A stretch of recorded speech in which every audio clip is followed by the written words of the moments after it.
नमस्कार, जय हिंद। मैं करुणा देशमुख और आप देख रहे हैं दबंग राजधानी। सबसे पहले आप सभी को स्वतंत्रता दिवस की हार्दिक बधाइयाँ।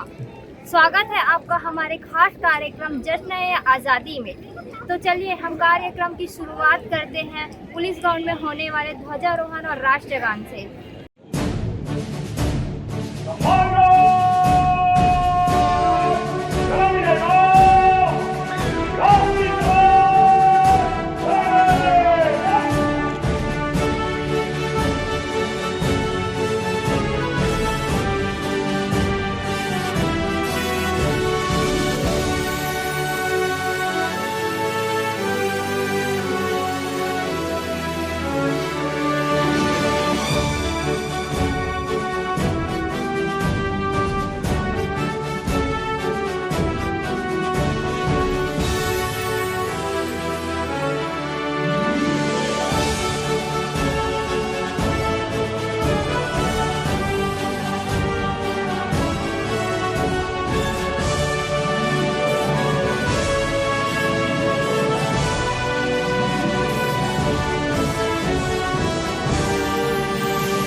उन मानवीय मूल्यों से प्रेरित है जो आजादी के आंदोलन की बुनियाद थी। आइए एक बार फिर याद करें हमारे महान स्वतंत्रता संग्राम सेनानियों के अमर वचन।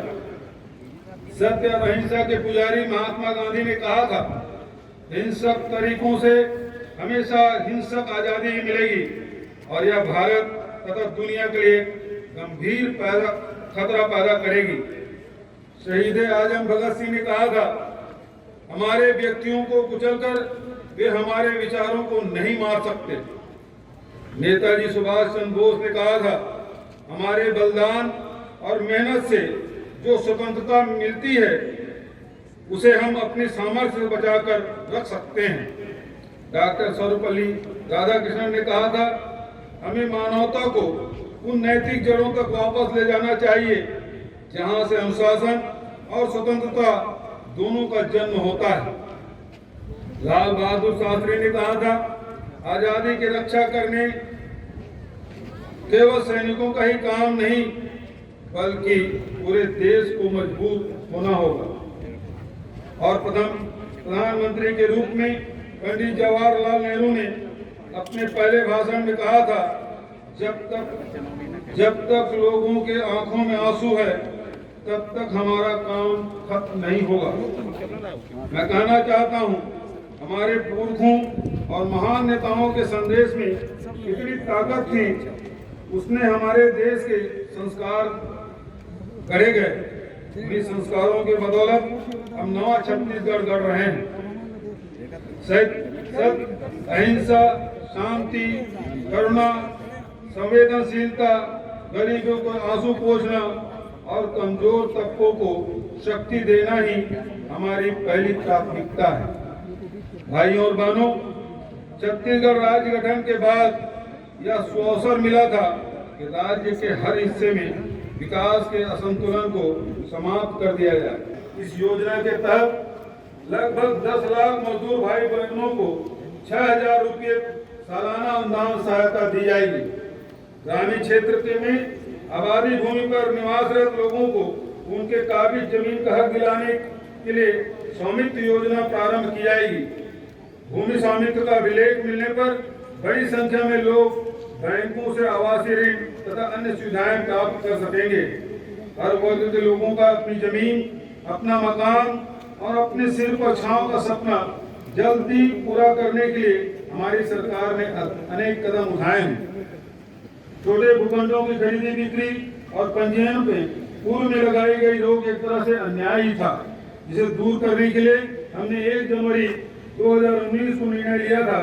आज मुझे कहते हुए खुशी हो रही है कि फैसले के माध्यम से और कमजोर तबकों के अनेक सपने साकार हुए, जिसके कारण 2,28,000 भूखंडों का पंजीयन कराया जा चुका है। राजस्व संबंधी कामकाज की जटिलता से जनता को राहत दिलाने के लिए हमने अनेक कदम उठाए हैं। आज मैं घोषणा करता हूं कि नामांकन प्रक्रिया का सरलीकरण किया जाएगा। हमने जो सार्वभौम टीडीएस का वादा किया था उसे भी प्राथमिकता से पूरा किया गया, जिसके कारण अब प्रदेश में 2,52,00,000 लोगों को रियायती दर पर राशन सामग्री दी जा रही है और पीडीएस का कवरेज बढ़ाकर 99% हो गया है, जो अपने आप में हर तबके को न्याय दिलाने के लिए हमारी प्रतिबद्धता की मिसाल है।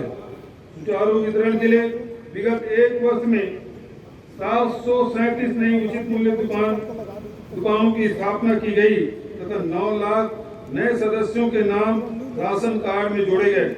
कोरोना के कारण लॉकडाउन के दौरान जिन 58 लाख राशन कार्डधारियों को निःशुल्क चावल देना शुरू किया गया था, यह क्रम नवंबर 2021 तक जारी रहेगा।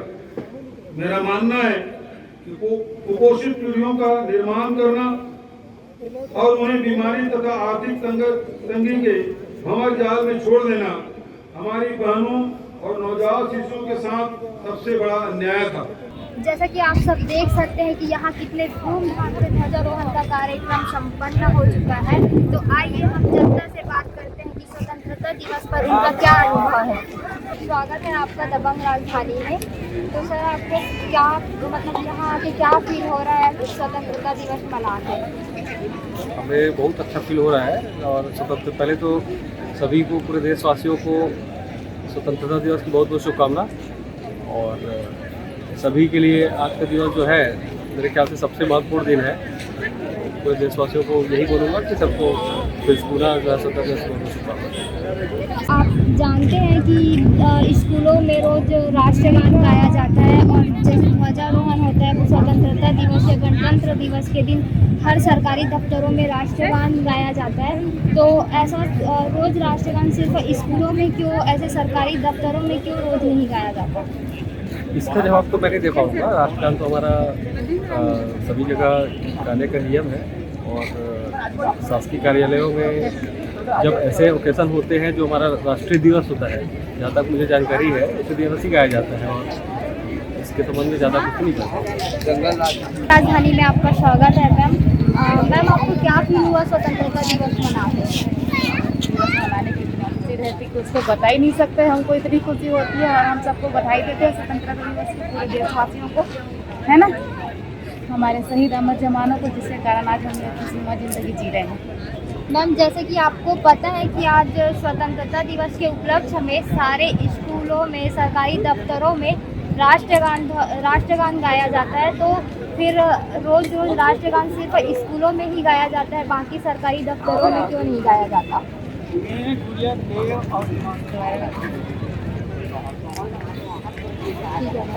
इस बारे में क्या बोलूँ, बता।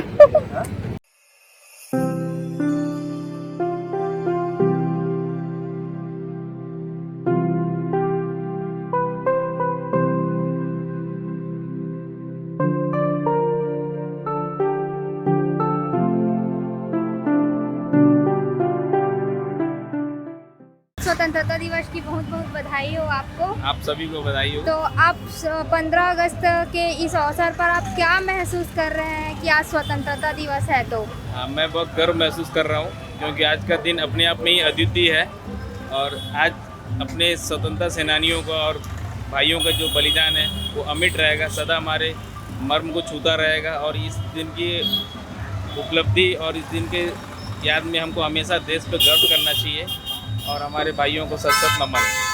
स्वतंत्रता दिवस के उपलक्ष्य पे आप जनता को क्या संदेश देना चाहते हैं? जनता को ये संदेश देना चाहता हूँ कि अपना जिम्मेदारी ईमानदारी से करें और देश के प्रति वफादार रहें। स्वतंत्रता दिवस की हार्दिक शुभकामनाएं। आपको भी 15 अगस्त की बहुत बहुत शुभकामनाएं, क्योंकि आज स्वतंत्रता दिवस के उपलक्ष्य पे आप जनता को क्या संदेश देना चाहते हैं? स्वतंत्रता दिवस हमारे लिए बहुत महत्वपूर्ण दिन है और आज ही के दिन हमारे देश में बहुत सारे शहीद जो हुए हैं और जो हमारे देश के लिए जो कुर्बानी दिए हैं वो अविस्मरणीय और जिसको भुलाया नहीं जा सकता, जिसकी वजह से आज हम लोग बहुत अच्छे तरीके से ज़िंदगी जी रहे हैं और हम सभी सौभाग्यशाली हैं कि हम लोग भारत के वासी हैं। इस दिन को बहुत अच्छे से मनाते हैं और हम लोग बचपन से 15 अगस्त मनाते आए हैं, तो चाहते हैं कि इस दिन को हमेशा भूलें नहीं, याद रखें।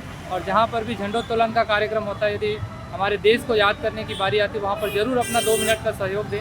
हम लोग आमतरी बाजार चौक पे झंडोत्तोलन का कार्यक्रम हो रहा था, तो हमने अपना 2 मिनट का कीमती समय वहाँ पर दिया और बहुत गर्व महसूस हुआ कि आज हम लोग कुछ नसीब है कि हमें देश का झंडा तिरंगा फहराने का मौका मिला। स्वतंत्रता दिवस की हार्दिक शुभकामनाएं आपको। थैंक यू, धन्यवाद। जैसा कि आप जानते हैं कि आज स्वतंत्रता दिवस है, तो फिर आज सारे जगहों पे राष्ट्रगान गाया जाता है। स्कूलों में, दफ्तरों में, जहाँ जहाँ ध्वजारोहण का कार्यक्रम चलता है वहाँ सारे जगहों पे राष्ट्रगान गाया जाता है। तो फिर ये राष्ट्रगान सिर्फ आज के दिन ही क्यों, रोज़ क्यों नहीं गाते? राष्ट्रीय गान हर किसी को गाना है, देश का गर्व है राष्ट्रीय गान। हमें इससे स्फूर्ति मिलती है और हमारा अस्तित्व का पता चलता है कि हम राष्ट्रीय गान हमारे देश के लिए जो मिला है वो हमें गाना चाहिए। एक दूसरी बात है, झंडा फहरा के या नारे लगा के हम ये साबित नहीं कर सकते कि हम आज स्वतंत्र है। हमको हमारा देश विकसित नहीं है, अभी विकासशील देश है। हमें बहुत सारे काम करना है और लोगों को यही प्रेरणा देना है कि बहुत सारे काम बाकी है जो शहीदों ने, जो स्वतंत्रता सेनानियों ने हमें छोड़ कर गए हैं। हमको यही प्रेरणा देते कि हमको बहुत सारे काम निपटाने हैं, है ना। यूं ही हमें हमारा समय जाया नहीं जाना है। हम एक दिन पैदा हुए हैं, एक दिन ऊपर जरूर जाएंगे, पर हमारा कर्तव्य देश के प्रति करके जाना है। जैसा कि आप सबने देखा कि आज हम देश की जनता से स्वतंत्रता दिवस के अवसर पर हमने उनकी राय ली कि आपको क्या फील हो रहा है, कैसा लग रहा है। हमने उनको शुभकामनाएं दी और उनसे शुभकामनाएं भी ली। तो फिर से एक बार आप सभी को स्वतंत्रता दिवस की बहुत बहुत बधाइयाँ। जैसे कि आप सब जानते हैं कि तिरंगा झंडा हमारे देश की आन बान और शान है। तो जिन्होंने भी तिरंगा झंडा खरीदा हो वो कृपया झंडे को संभाल के रखें, इधर उधर ना फेंके। ऐसे ही खबरों के लिए बने रहिए दबंग राजधानी में। मैं करुणा देशमुख, कैमरामैन आयुष वैष्णव के साथ।